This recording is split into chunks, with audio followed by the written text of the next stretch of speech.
O hea o ko e ko ka aha, I nā he kuleana I mua o kea aha, ho o kolo kolo ki e ke hano hano o ka moko aina o Hawaii.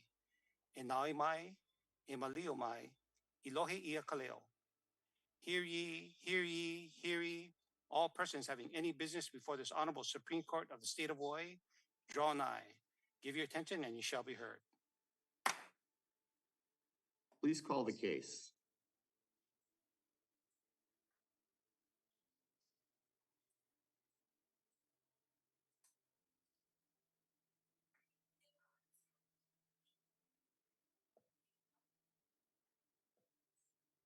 All right, good morning and aloha. And our proceeding today is being broadcast live on the Judiciary's YouTube channel, as well as on Olelo.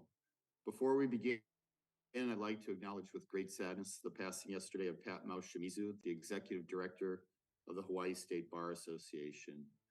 Pat provided tremendous support to Hawaii's attorneys, the community, and to the judiciary, and her presence will be greatly missed. So I wanted to send our aloha and sympathy to Pat's family. I'd like to welcome our substitute judges who are with us today, Judge Kathleen Watanabe from Kauai and Judge Robert Kim from Kona. Thank you for joining us. During our proceeding today, should a justice have a question, they'll raise their hand virtually and I'll call upon them at the earliest opportunity. And I'd like to ask our attorneys to introduce themselves in the order in which they'll be arguing. Thank you. Good morning, Chief Justice Rechtenwald, Associate Justices, and Substituting Judges. Saori Takahashi on behalf of Plaintiff, Intervenor, Appellant, Dongbu Insurance Company. Thank you. Good morning, Chief Justice Rechtenwald and Justices and Judges. Robert Kahn for the City and County of Honolulu. Thank you, Mr. Kahn. And just to confirm, we have 30 minutes for each side. So Attorney Takahashi, you'll have 22 minutes. You reserved 8 minutes for rebuttal. Mr. Kahn, you'll have 30 minutes and we'll give you a warning with 5 minutes to go. So you'll get a warning at the end, a light that'll warn you when you're getting close, and then you'll get a light and a tone at the end of your time, at the end of the 30 minutes. Attorney Takahashi, please proceed with your argument. Thank you, Your Honor, and may it please the court. We are before this honorable court to address a question of law reserved by the Circuit Court of the First Circuit upon motion by defendant appellee, City and County of Honolulu, which concerns the scope of a subrogee workers' compensation insurance carrier's right to protect its lien interest where it has intervened in a lawsuit filed by the subrogor employee against a third-party tortfeasor. More specifically, the reserved question submitted to this court states as follows. Does a subrogee insurance company, which timely intervened pursuant to Hawaii Revised Statutes Section 386-8B, have an independent right to continue to pursue claims and or legal theories against a tortfeasor that were not asserted by the subrogor employee after summary judgment has been granted against the subrogor employee on the subrogor employee's claims? It is respectfully submitted that the answer to the reserved question is yes. The insurance company does have the right to continue to pursue claims and or legal theories against the tortfeasor that were not asserted originally by the employee after summary judgment has been granted against the employee. By way of factual background, this matter involves the accidental discharge of a firearm at a local bar by a Honolulu Police Department officer who was off duty with other officers at the time of the accident. Plaintiff Hyunju Park, who was working in the course and scope of her employment as a bartender at the time, was shot in the abdomen and suffered severe injury, for which she received workers' compensation benefits from appellant Dongbu Insurance Company. And these benefits were paid pursuant to Chapter 386 Hawaii Revised Statutes. At the time of the incident, the HPD officers were all employed by the appellee City and County of Honolulu. Procedurally, Plaintiff Park, after proceeding in federal court, filed a complaint in the Circuit Court of the First Circuit, after which appellant Dongbu was granted leave by the Circuit Court to intervene as a party plaintiff. The complaints that were filed by Plaintiff Park and appellant Dongbu were not identical. Included within appellant Dongbu's complaint were claims for negligent supervision and negligent training which were not specifically articulated in Plaintiff Park's complaint. Can I just follow up with you Plaintiff on Park's one point? The negligent training, is Sure. that part of count 3 or part of another count? Where's that? It's included, Your Honor, looking at the complaint and intervention. If we look at count 1, and this would be docket 44. If we look at count 1, paragraphs 48 through 50 also address negligent supervision and training. And in particular, paragraph 50 of the complaint and intervention does include a claim specifically related to training of the Is that employees. a claim? But your argument is that's not a claim that was asserted by Ms. Park in her own action, even though it's not part of the count. Count 3 is the negligent supervision count, which clearly appears not to have been asserted by her, but the training count is in fact unasserted by her as well. Is that your position?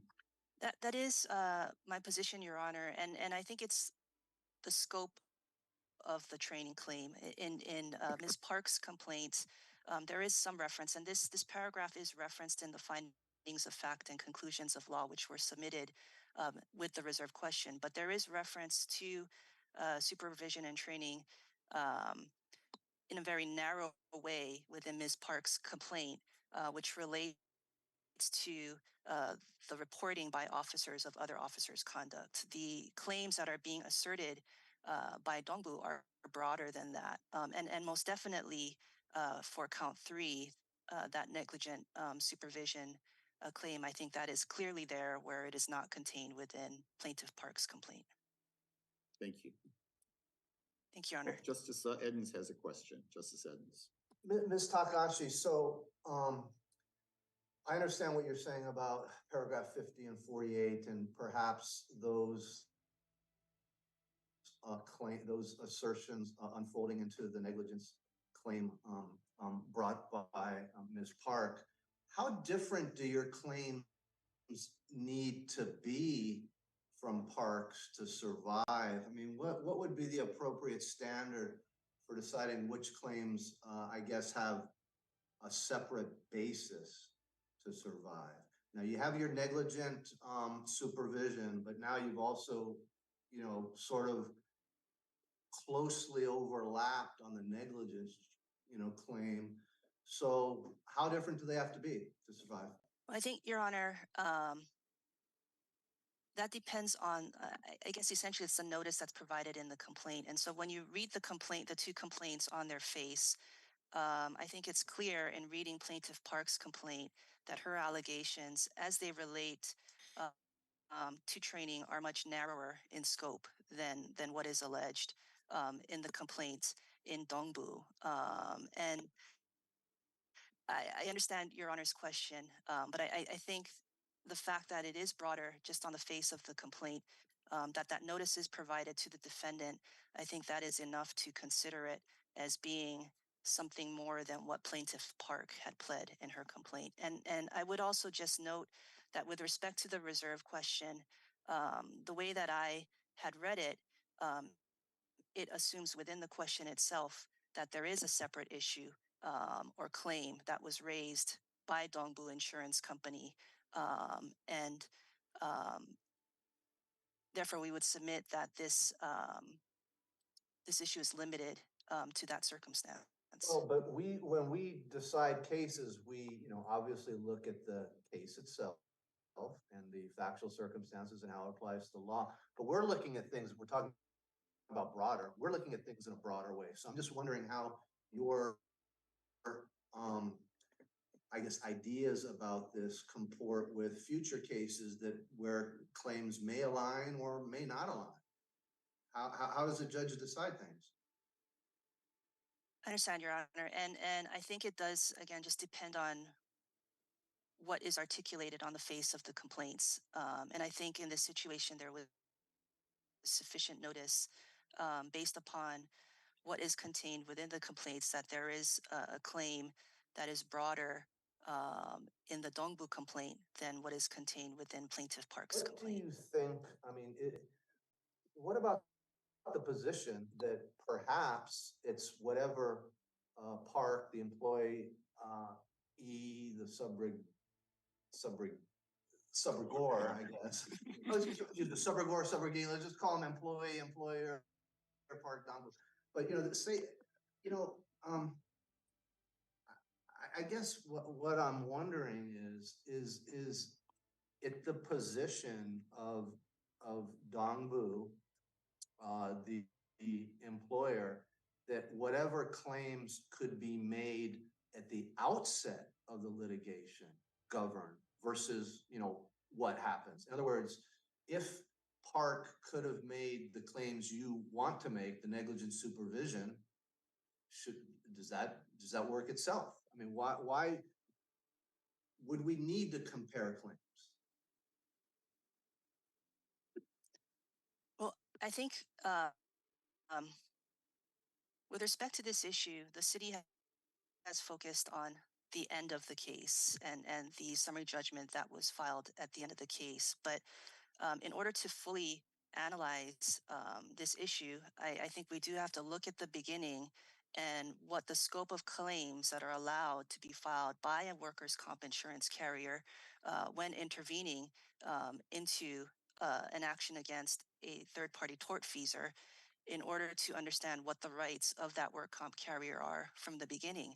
And the statute, HRS 386-8 subsection B, allows the workers' compensation insurance carrier to intervene into the action and to be considered a party plaintiff. The scope of the claims that the insurance carrier can pursue as part of its subrogation claim, those pursuant to subrogation principles, arise from claims that flow from the employee. And so the claims that remain, the negligent training, the negligent supervision claims, the claims that we submit remain, are appropriate claims that were allowed to have been filed at the beginning, and they should essentially be allowed to move forward to their completion. And I hope I answered your question. Attorney Takahashi, we have questions from Judge Watanabe, Judge Kim, and Justice McKenna. Judge Watanabe.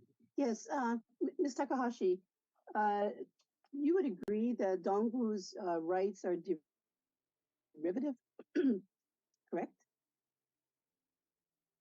Your Honor, Or would you disagree? I don't disagree. I agree they're derivative in the sense that there are instances where there are actions by the employee that can impact the rights of the insurance carrier in moving forward. But isn't that the whole basis of subrogation, that the rights are derivative? It is in the sense that the scope of claims that the carrier is allowed to pursue flow from the scope of claims that the employee is able to pursue against the tortfeasor. So how do you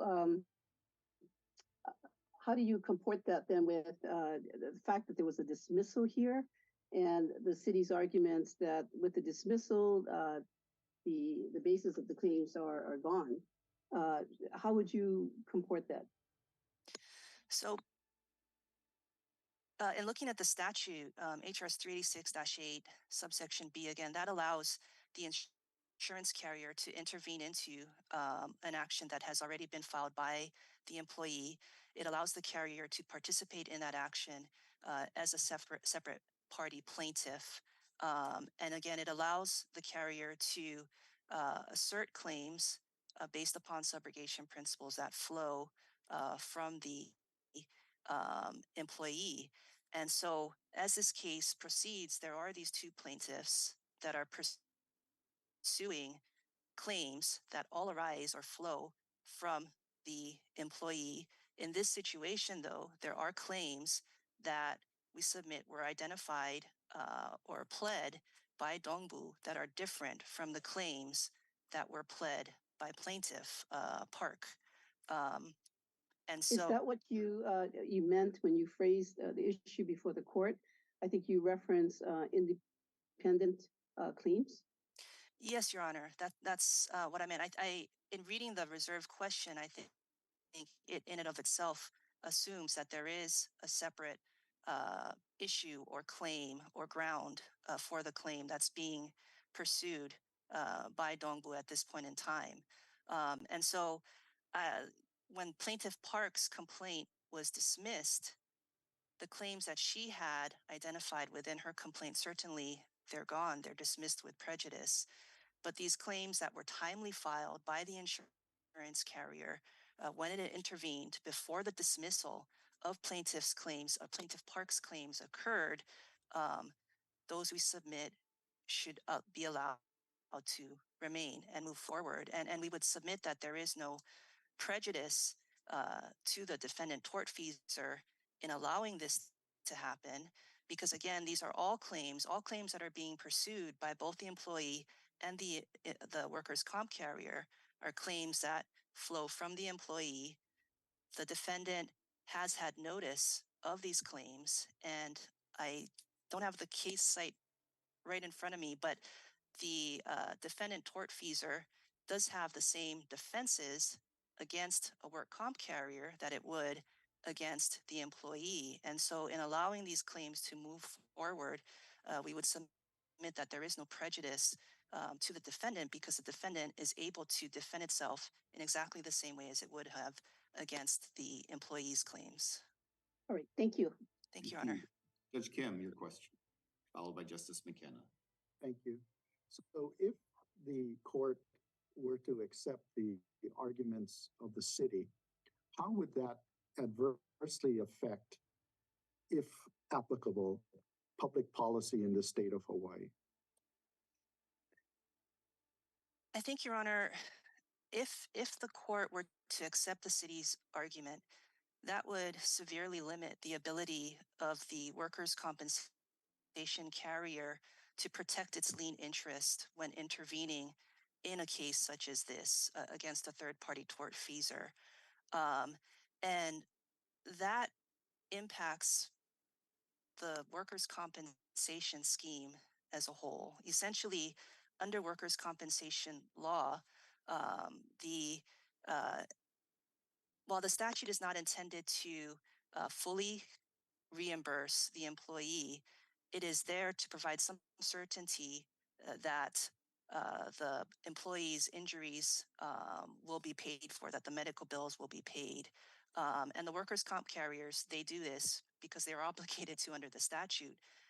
But then they are afforded this right to recover from third-party tortfeasors that may be responsible for the injuries that occurred to the employee. So the way that it impacts public policy, Your Honor, I think it would impact just the workers' compensation scheme as a whole. Would it cause a chilling effect? I think it would. So the carriers are obligated to provide the benefits, and I think they will, of course, do that because they are statutorily obligated to do that. But I would submit that it is fundamentally unjust to limit the carrier's ability to recover and protect its lien interests. And so in terms of a chilling effect, I'm not quite sure how to answer that, but I do think that there is a negative impact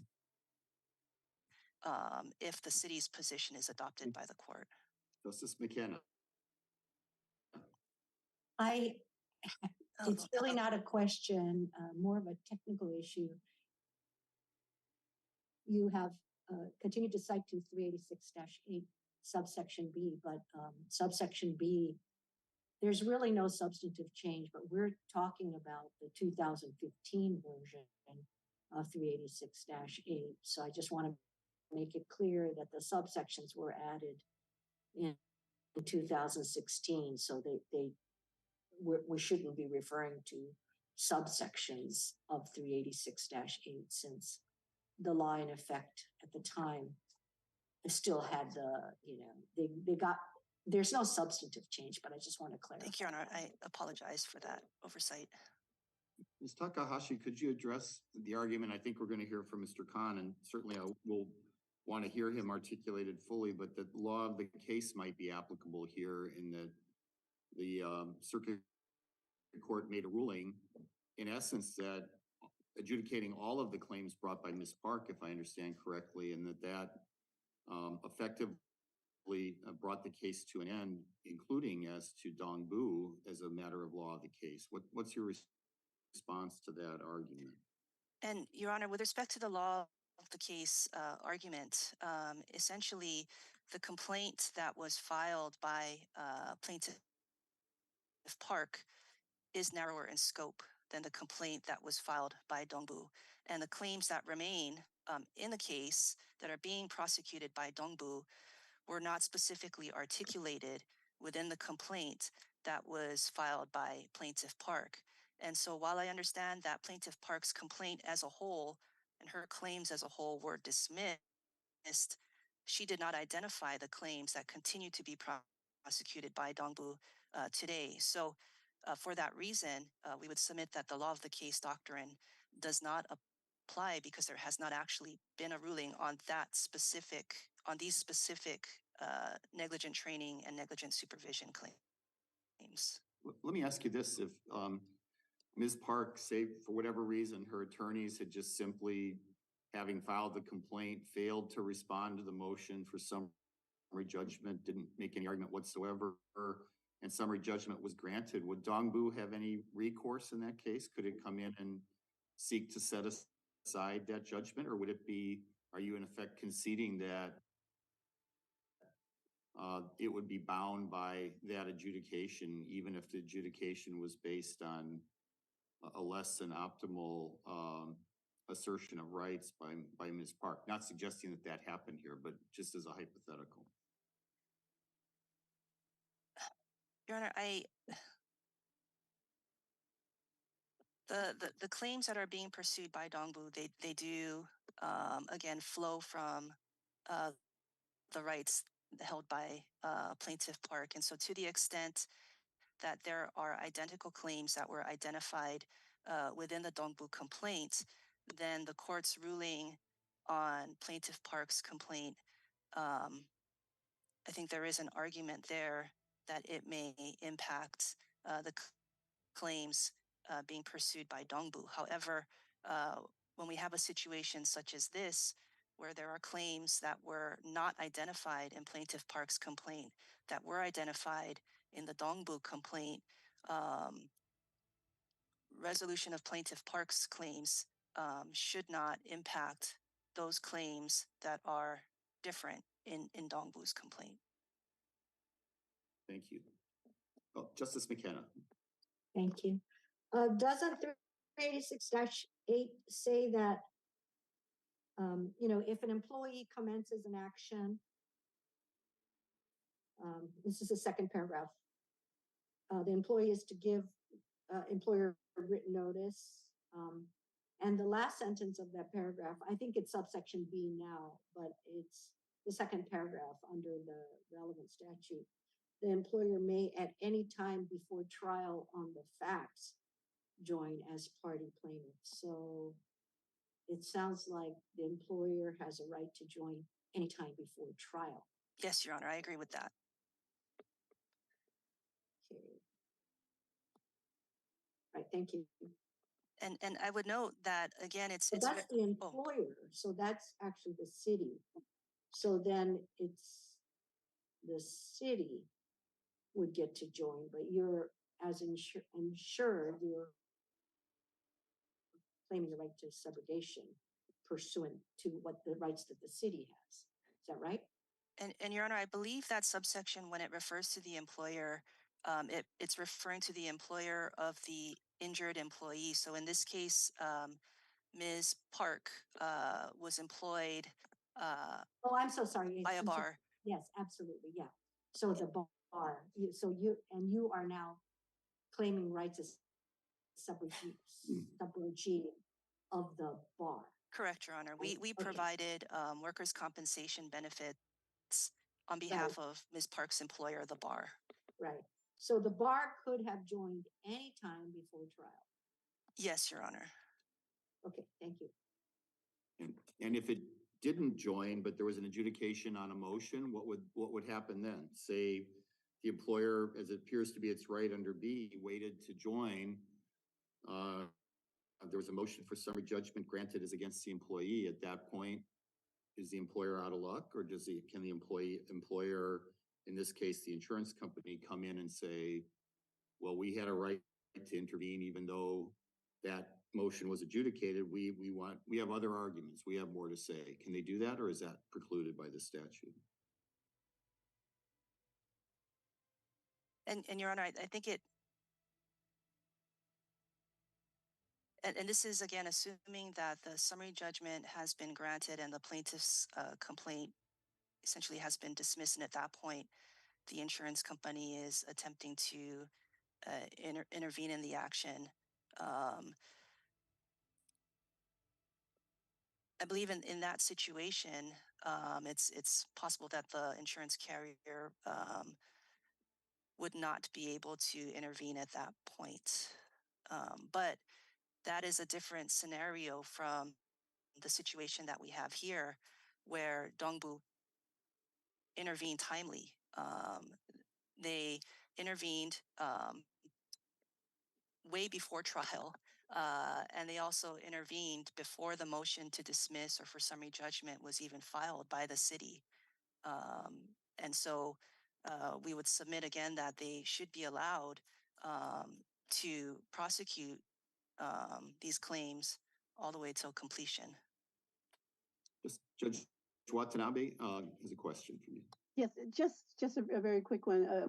Point of clarification. Ms. Takahashi, is it your position that Dongbu can bring or can continue with its claims, for example, on negligent supervision, because it's a claim that Park could have brought, or is it because the scope is broader and it can bring a separate claim? I think, first of all, it was appropriate for Dongbu to have brought the claim because it is a claim that could have been brought by Park. And Dongbu at this point should be allowed to continue to prosecute that claim because the summary judgment against Plaintiff Park was with respect to the claims that were articulated by Plaintiff Park, which did not include these negligent supervision, negligent training claims that remain in the case. Right, thank you. Anything further before you have time for rebuttal? But if you had anything you wanted to wrap up with at this point before we turn to Attorney Khan? I would just note, Your Honor, that again, pursuant to the statute, it does allow for the work comp carrier to intervene as a party plaintiff. And so in that respect, with these cases where you have an employee that has filed a lawsuit against a third-party tortfeasor and you have a carrier that is intervening, they should be treated, the carrier and the employee, as two separate plaintiffs. And the subsequent dismissal of Plaintiff Park's complaint we submit should not result in an automatic dismissal of the complaint that was filed by Dongbu. Essentially, again, the statute allows for Dongbu to protect its lien interest. And in this situation, there are pecuniary actual damages that have been suffered by the insurance company. And so in a situation such as this, where you've got both the employee and the work comp carrier in the lawsuit, I would submit that it is fundamentally unjust to essentially penalize the work comp carrier for strategic decisions that were made by the employees' counsel. And I see that my light is on, and I thank you very much. All right, you still have some time for rebuttal, so we'll be hearing from you again. Attorney Khan, your argument. Thank you. Thank you, Chief Justice. Several different points I'd like to make, but one fundamental one, which I think this whole, all the proceedings below after the summary judgment was granted against Park and the reserve question, focuses on a misunderstanding. Sometimes words can get in the way, and I want to focus first on the word claim, because I think sometimes lawyers and judges use words a little bit loosely, and then they copy each other in that way. But so I as a starting point, I guess I could cite to the court, it's actually a summary disposition order, but it's June 2023 in Jenks versus Pacific Ohana 153 Hawaii 240. And it says claim is not defined in HRS 386, but Black's Law Dictionary, and that's the 11th edition, defines it as a statement that something yet to be proved, and the assertion of an existing right, any right to payment. If we look at basic pleading of what a complaint has to have, we go to Rule 8A, and it's called Claims for Relief, and it says a short and plain statement of the claim showing the pleader is entitled to relief and the demand for judgment for the relief. The claim is basically the facts. The facts in this case are what happened at that bar. That is the claim that you have to set forth. And those things that are appended to the end of the complaint, they're sometimes called counts, they're sometimes called claims, and they're sometimes called causes of action. But those are legal theories. And these things, I will give definitions of those. But as maybe most recently articulated by Justice McKenna in the talking about notice pleading in Toledo Reyes case, it's not necessary to plead legal theories with precision. And the cases in Hawaii and elsewhere say that you can even have the wrong legal theory, but to throw out a complaint, it has to be not cognizable under any legal theory. So to put too much attention on what we're calling claims, which is there's two of those things in the Park complaint, and there's four of those things in the Dongbu complaint. Those are actually legal theories, and you only need one to go forward. But we're now in the situation where it's the claim itself is the incident, and then to go forward, you need a legal theory. And so Park proceeded, and summary judgment was granted against Park. And so that, I'll get into that later with law of the case. Legal theory is defined by Blacks, again, the 11th edition, as the principle under which a litigant proceeds or on which a litigant bases its claims or defenses in a case.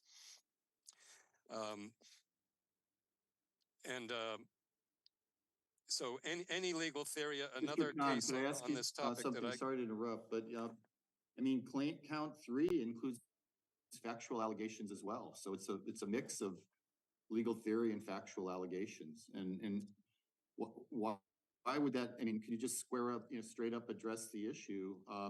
Why should the insurer be precluded from asserting a claim that was not asserted by the employee? Well, if there's a count, and within that count there are facts, those are part of the facts of the case. And whether they appear before you get to count 1 or in count 1 or count 2, those are the facts of the case. That's the short and plain statement of the claim under Rule 8A. It doesn't matter where they reside in the complaint. And then the legal theory are, you're telling the court that you have a basis to recover under a legal theory, which could be negligence, negligent infliction of emotional distress, that's what Park said, or negligent supervision. You actually only need one of those for it to be cognizable. So in this situation, it's exactly the way 386-8 wanted it to be, and Chief Justice Rechtenwald in the most recent in Hawaiian dredging, you have quite a discussion of the importance of having everything in one case. And here we are, we're all in one case, and that's all as it should be. Park is there, Dongbu's there. We've said in the brief that we don't mind that they each file a complaint and they each state their legal theories. And if the city never filed any motions, they can go to the jury with the 2 lawyers, and they could each, ask for jury instructions based on their legal theories, and all is fine. But we're in one case here. And the point is not to have multiplicity. Unfortunately, what Dongbu is really saying is Park is out, we're in, we can have our own jury trial while Park is sitting on the side. They can't do anything now. Let's say Dongbu goes to trial and they lose and they appeal and there was nothing wrong with the trial. So Dongbu lost. Now Park says, okay, final judgment entered. I want to appeal the summary judgment against me. I'm the employee, I'm the subrogor, I have a right to appeal. Then we're getting exactly the multiplicity of lawsuits that the whole scheme was designed to avoid. We have a question from And, Justice McKenna. So if we could let Justice McKenna. Oh, you're muted, Justice McKenna. Oh, sorry. I'm going to ask about your last question because that doesn't really make much sense to me, because if Dongbu went to trial, at that point, the circuit court would enter a final judgment, which would be appealed. The final judgment would include the grant of summary judgment on against Park. And so Park could not come back after Dongbu lost on appeal. That, to me, doesn't make sense. But my initial question was, are you asserting that, I'm a little bit confused. You talked about negligent infliction of emotional distress and negligent supervision. Are you asserting that those are not separate claims? what I'm asserting is that there's only one claim in this case, and those are legal theories. And you need one good one to recover. So what does, so for clarity purposes, because the subsections make it much easier to follow, so subsection D, under the current statute, which is basically the same as under the statute in question, it says no release or settlement of any claim or action under this section is valid without the written consent of both employer and employee. So you're saying that claim here does not mean legal theory? I think they're two different things, but I agree that they're often conflated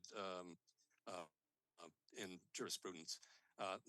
What is meant technically by the claim is under notice pleading is you set forth the facts that entitle you to relief under a legal theory. And unfortunately, that legal theory is sometimes called a claim or a cause of action or a count, but it's basically a legal theory.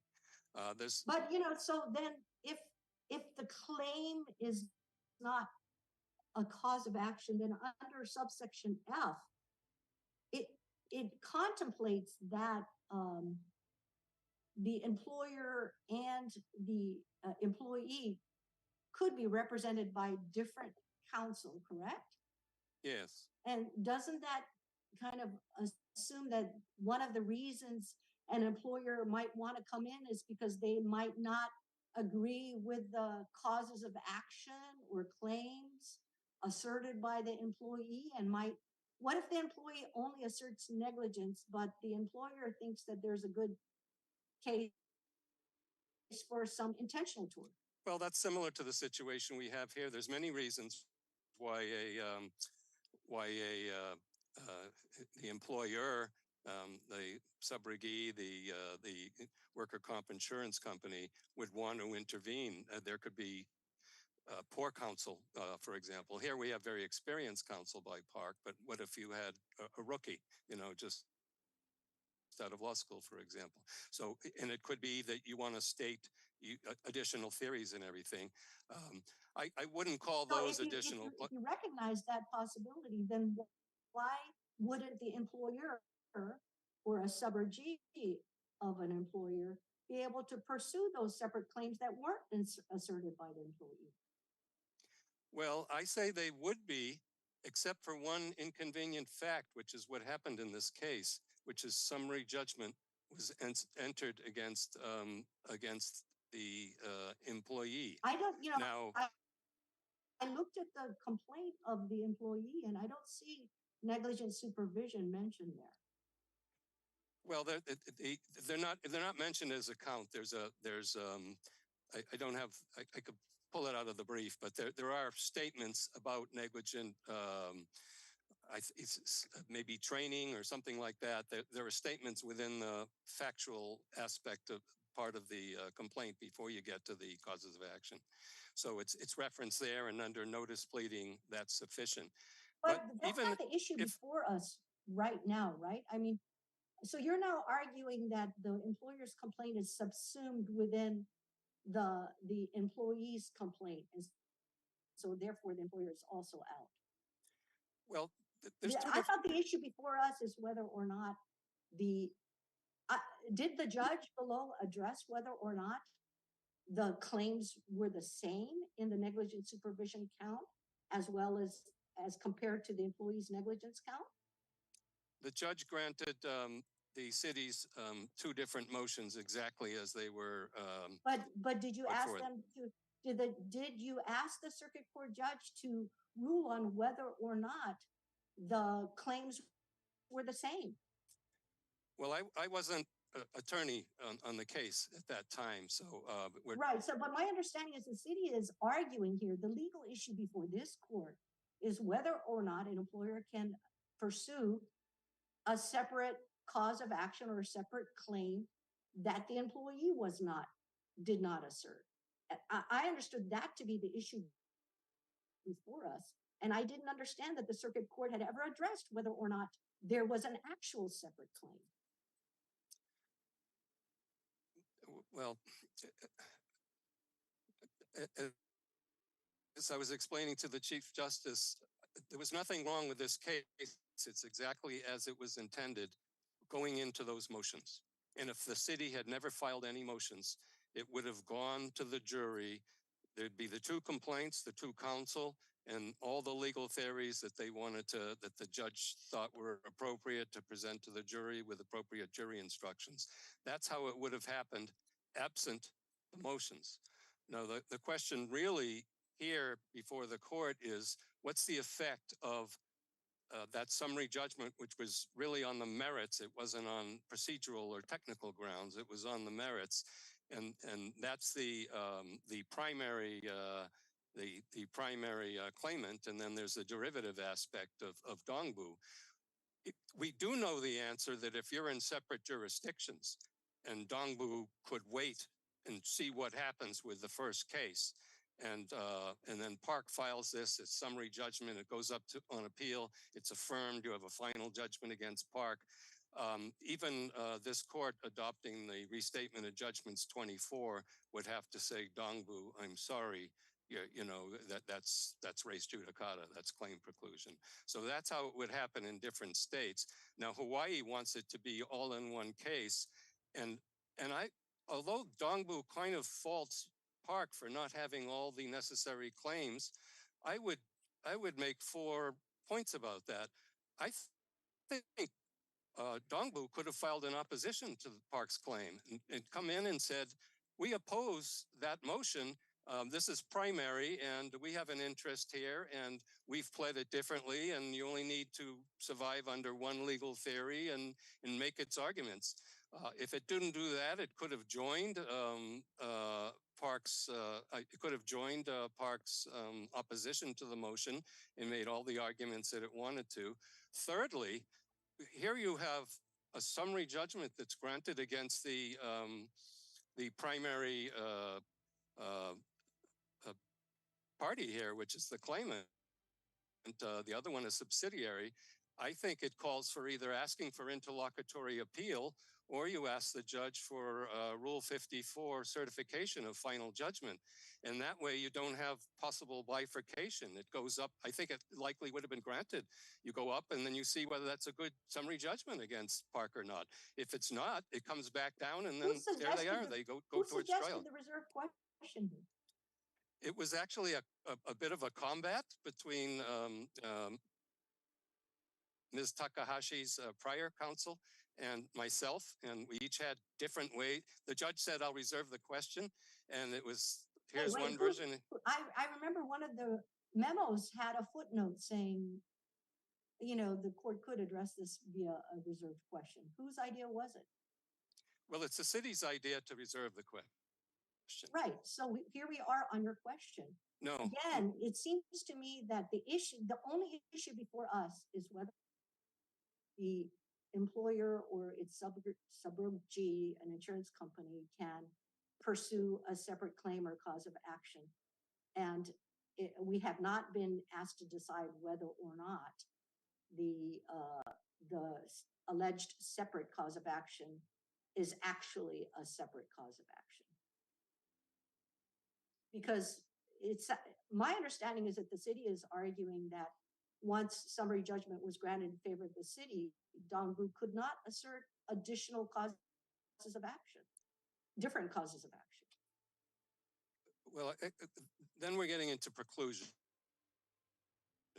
And I think the preclusion it's a separate way of looking at this current situation. Tom, before you get there, Justice Edens has been waiting patiently with the question. Okay, I'm sorry. We can hear from him and then you can get back to him.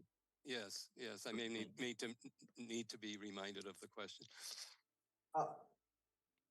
Thank you, CJ. And I'm quite patient on this, by the way, because I was hearing your arguments in response, Mr. Khan, to Justice McKenna, and all these things Dongbu could have done. But it just sort of strikes me that you're saying Dongbu, is not entitled to new shoes, and they say, hey, look, we're entitled to comfortable shoes without holes in it. I mean, why isn't the subrogee in the shoes of the subrogor at the outset of the litigation, and that any claim or cause of action or whatever you want to call it that Park had, Dongbu should have? And Dongbu says that one of those happens to be negligent supervision. So, I mean, shouldn't it be the outset of the litigation? Whatever claims can be made by Park can be made by Dongbu. Well, yes, I think it's all one basket. I mean, that's what 386-8 calls for. You put it all in one basket. You can have two claims, or they can have one. They can work together on one complaint and a set of legal theories, or they can have their own separate ones. All is fine, all is well, all is going according to the statutory scheme, which is meant to avoid different lawsuits and multiplicity and everything. The only problem is you come along and there's a summary judgment granted against Park, and what is the effect of that? And that changed things. Well, but it doesn't, and you're talking about bites of the apple and second bites of the apple, but isn't a second bite of the apple for Dongbu would be retrying the same claims? That's the second bite of the apple, it seems. There were claims previously Park brought that were dismissed. If Dongbu was trying to further litigate that's the second bite. But Dongbu doesn't do that. Dongbu is making its own independent claim, cause of action, however we want to phrase it. And I don't think there's a difference there. Well, I as you know, I don't concede that I think the claim is the facts, and those are the legal theories. Now, I want to go back to an example I gave before. Park, Dongbu is saying, please answer the question such that we can go to trial on negligent supervision and training. And I started this colloquy with Justice McKenna too. So let's say they go to trial and they lose, and final judgment is entered on the whole case, and it goes up. And they say, nothing wrong with that trial, Dongbu, you're out of luck. But then Park says, you also have to review that summary judgment against me. We had different claims, is the word you're using, I say legal theories, and we think that was wrong as to that. We ask you reverse that and go back down, and we get to have our trial against the city. So you could have that multiplicity of lawsuits that the whole statute was designed to avoid. Well, let's talk about what the statute is designed to avoid. And I think Judge Kim was talking a little bit about that with the public policy. And let me, I guess, ask you this, is, you're representing the city. And it strikes me that perhaps the city, in most of the cases, given that you have thousands of employees, is more apt to be in the opposite position that you're arguing. In other words, it benefits the city and the city's insured, city's worker comp, who's ever doing that, aren't they undermined by your position? Because it seems that this situation, park in the bar, or even city employees, you know, having the city be a third party, you know, defendant is a lot less frequent, let's say, than a who is suing a third party tortfeasor. It seems, in other words, Mr. Khan, that if we go with what you're saying, it might not really be in the city's best interest here, would it? Well, I have to confess, I don't know how the city's worker comp works. I don't do it.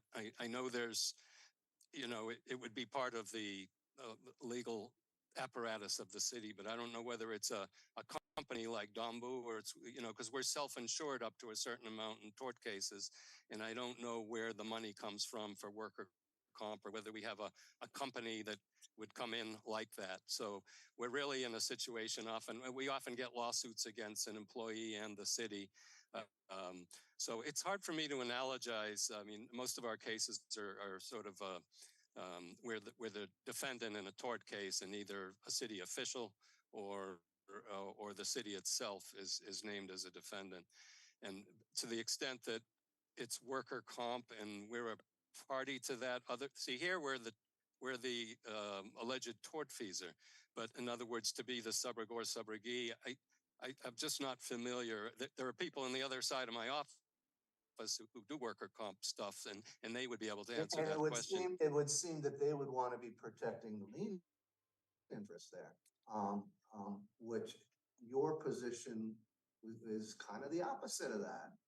And again, it just seems that your shoe, if we're talking about shoes, is on the other foot for the vast amount of cases. So I'll just leave it at that, Mr. Khan. Thank you. Justice McKenna, did you have anything you want to follow up?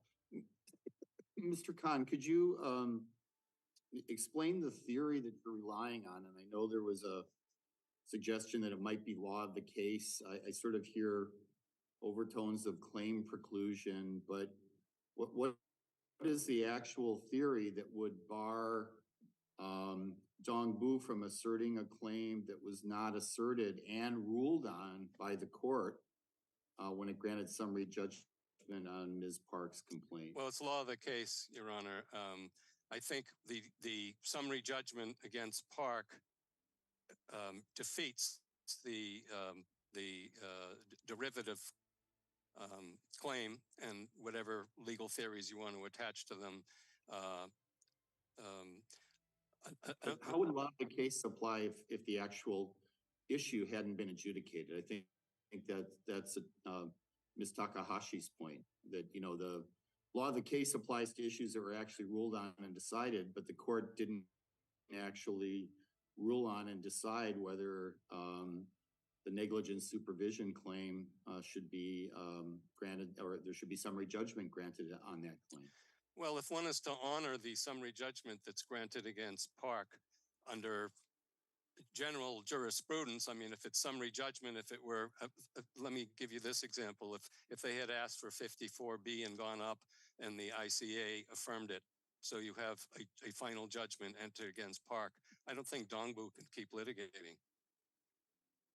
It would be like other jurisdictions where you have two separate lawsuits, and the employee goes to trial or whatever, and it goes up and it's affirmed, and you have a final judgment on appeal. There's no recourse left. It's a final judgment. Then Dongbu, within statute of limitations, files a lawsuit. They say that's claim preclusion. Even restatement of judgments 24, which this court has adopted. It's a claim there in that context is defined by the transaction or occurrence, which is not the legal theories. It says specifically it's not the legal theories. It says it's the nucleus of operative facts, and which are really what happened at the bar. So anywhere else you would be precluded, and I think even in Hawaii, if they had asked for a 54B and the case waited, Dongbu's case waited, and you went up on appeal and that was affirmed on appeal, then Dongbu would just be out of luck. And that's not unlike a lot of situations where claim preclusion or res judicata happens. It's a little bit unfortunate for the other one that, you know, but the question is whether you were in privity and you have those other elements. But there was and, there was no there. final judgment here. I think that's what Ms. Takahashi's arguing. So you're not in a claim preclusion situation because there is no final judgment. So you're arguing for sort of an application of the doctrine of law of the case, although, you know, how would you respond to her argument that you're stretching it beyond its intended purpose? Because it's under your theory, you have to apply it to a claim that in fact has not yet been litigated, although in your view could have and should have been.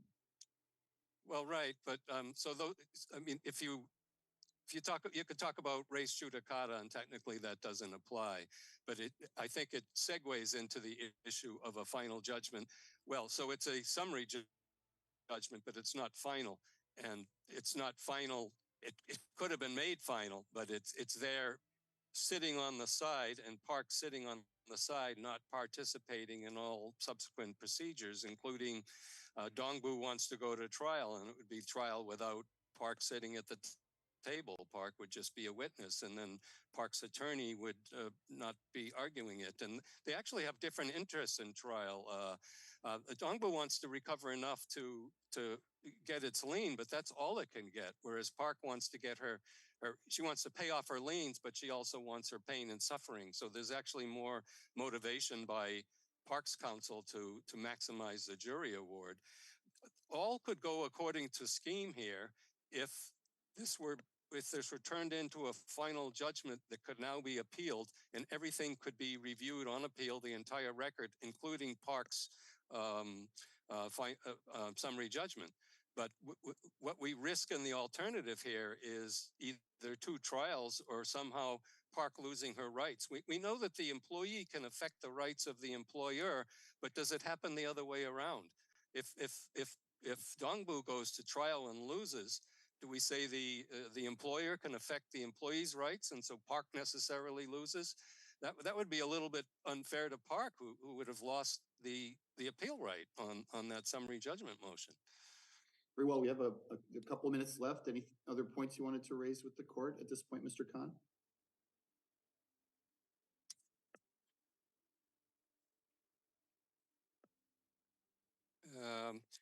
One other point is sort of judgment on the merits. So when you talk about summary judgment, or very often you're talking about on the merits, and then there's kind of a divide between what's on the merits and what's procedural or technical, and the definitions in, for example, Black's Law Dictionary. It's based. It says it's a judgment based on the evidence rather than on technical or procedural grounds. So if this were a final judgment, it really would be on the evidence.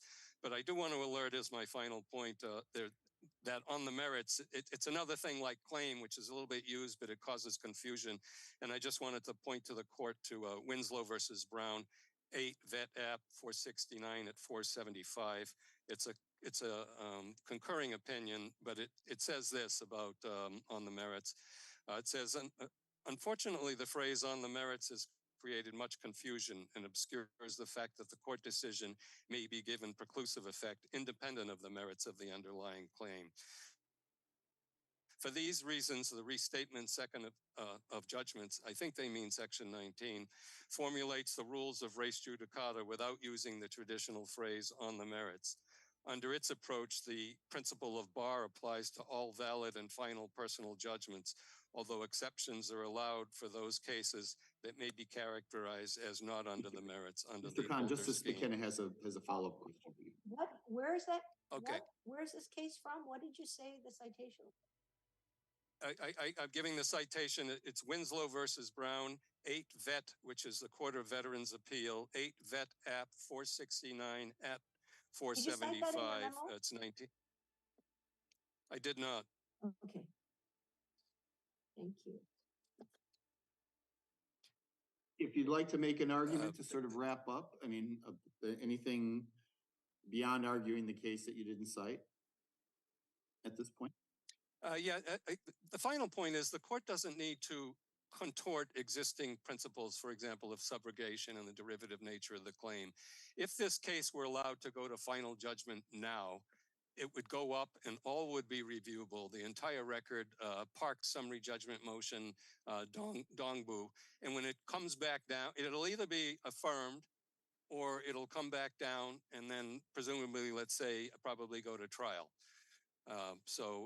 That all of that would be consistent with 386 and Hawaii dredging. We want all the parties together and work everything out in one lawsuit. Otherwise, they might. Judge Kim has a question, Mr. Khan. Why didn't the city file 54B cert? Why are you putting yourself in this situation? Well, we won the summary judgment, but it's non-final. You keep arguing it's final, you know, or it could be final, but you know, you left the door open now in this particular situation. So when we look at it, it's not a final judgment. And so the situation that you're arguing about multiplicity of suits, you had a hand in that, or the city did, in leaving that open. That's why the situation is created the way it is.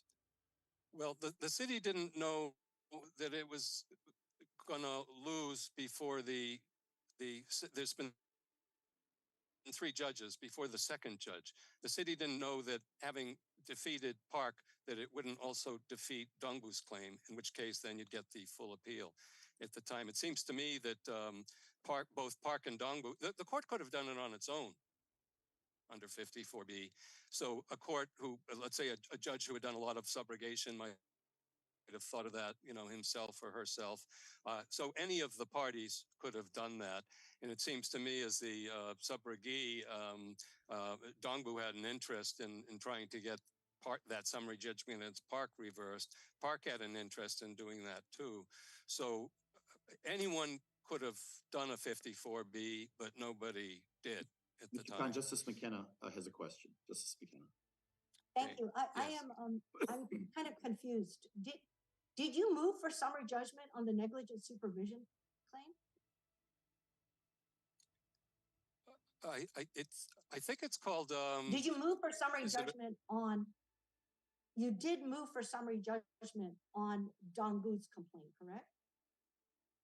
I'm trying to remember whether it's titled as a motion to dismiss and or summary judgment, or judgment on the pleadings and or summary judgment. I think it's called a judge. It was answered. So a judgment on the pleadings, motion for judgment on the pleadings and or summary judgment. I think that's what it was called, but I'd have to double check that. And the circuit court denied the motion on the negligent supervision claim? Well, it was only moved for, unfortunately, on 2 of the 4 claims, which was the negligence and the respondeat superior, I think. Wait. So the city never moved for summary judgment on the negligent supervision claim? Their motion that they filed at the time did not include that. But then you're arguing that the negligent supervision claim is gone. Well, but then there was a later motion to. The later motion was to. I think it's a summary judgment motion to dismiss Dongbu. To dismiss all of Dongbu's claims. Yes. But the circuit court asked whether or not the negligent supervision claim could, obviously, somewhat ruling implicitly that the negligent supervision claim is a separate claim by reserving this question. The circuit court thought that the negligent supervision claim is a separate claim. I don't know what the circuit court thought. I think the ruling was incorrect. I think for all the reasons that I've explained, I think summary judgment should have been granted against Dongbu, and then this would have been quite a while ago, and final judgment should have been entered, and the whole case would have gone up on appeal, and any problems with the rulings would be cured. Right now, we're just here on the reserve question of whether or not the negligent supervision claim, whether the subrogee can have a separate claim, separate and apart from the injured employee, right? That's really the only issue before us, correct? Well, it's related to the fact that summary judgment has been entered against Park. So that's part of the reserve question.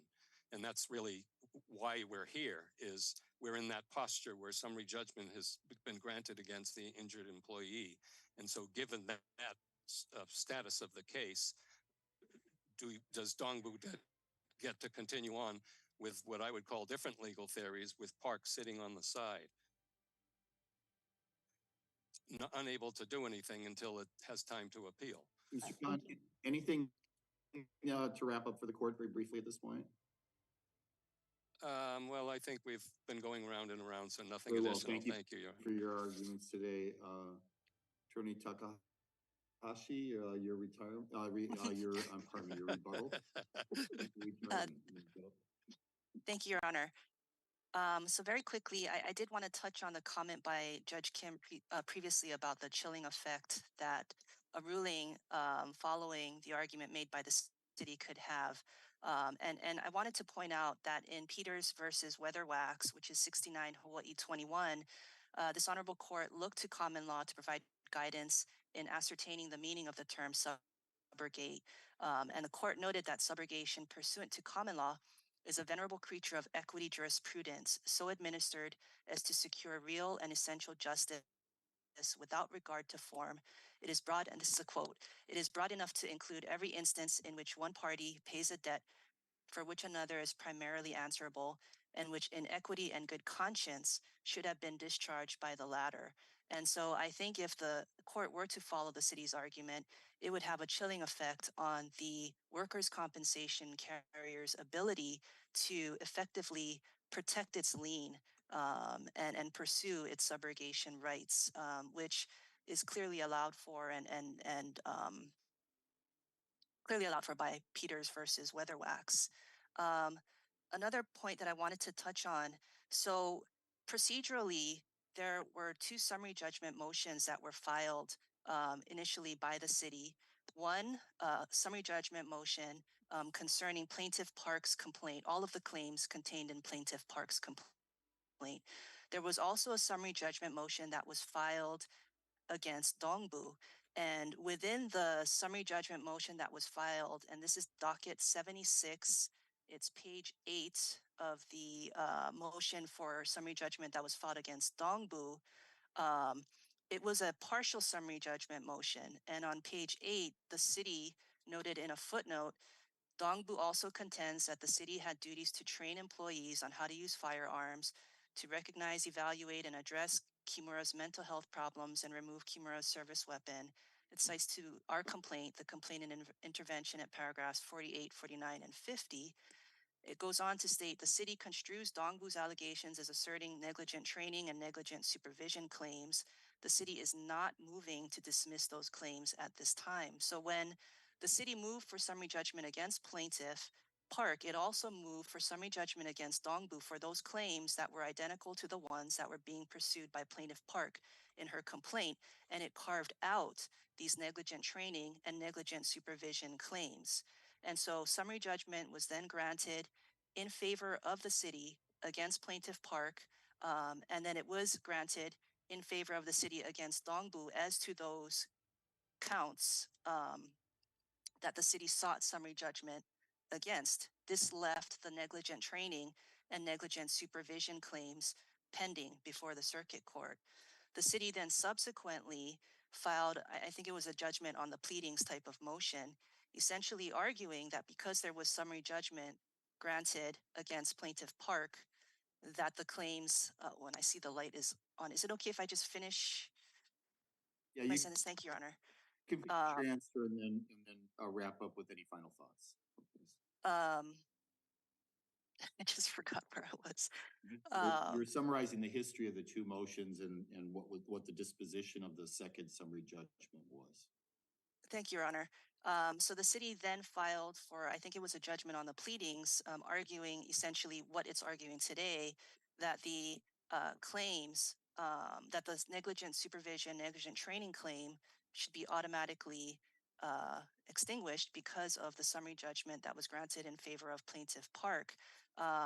And during the course of that hearing on that motion related to the judgment on the pleadings, the circuit court did ask a question at one point, and it's an exhibit to docket 240. It's a transcript from the hearing, and I am at page 7, line 14. The court says, okay, so it's the city and county's position that if the subrogor does not bring a claim, the subrogee is stuck with whatever claims the subrogor makes. If the claim ends up being dismissed, then the subrogee's claims are gone also. And then Mr. Cohn goes on to make arguments, but ultimately the circuit court denies this motion. And so I think just based on procedurally what happened, the parties, I would submit, treated these two claims, this negligent supervision, negligent training, as a separate claim that had not previously been pursued by Plaintiff Park. And I would agree with Justice McKenna that ultimately the reserve question doesn't ask this honorable court to determine whether or not the claims are in fact identical, but I did just want to bring this up. Thank you, Ms. Taka. Thank you. Justice McKenna has a question for you. I'm just curious, did you argue estoppel based on what you have just argued here, that the city basically seemed to have initially conceded that they weren't moving on the negligent training and negligent supervision grounds? I don't think we did, Your Honor. Well, and Judge Watanabe has a question. Very quick, Ms. Takahashi, given what you just argued to the court, I take it then you would disagree with Mr. Khan in his statement regarding that a circuit court with experience in subrogation issues could have issued final judgment. Yes, I would disagree with that. Thank you. Attorney Takahashi, anything to wrap up for the court briefly? No, Your Honor. Thank you. Thank you very much.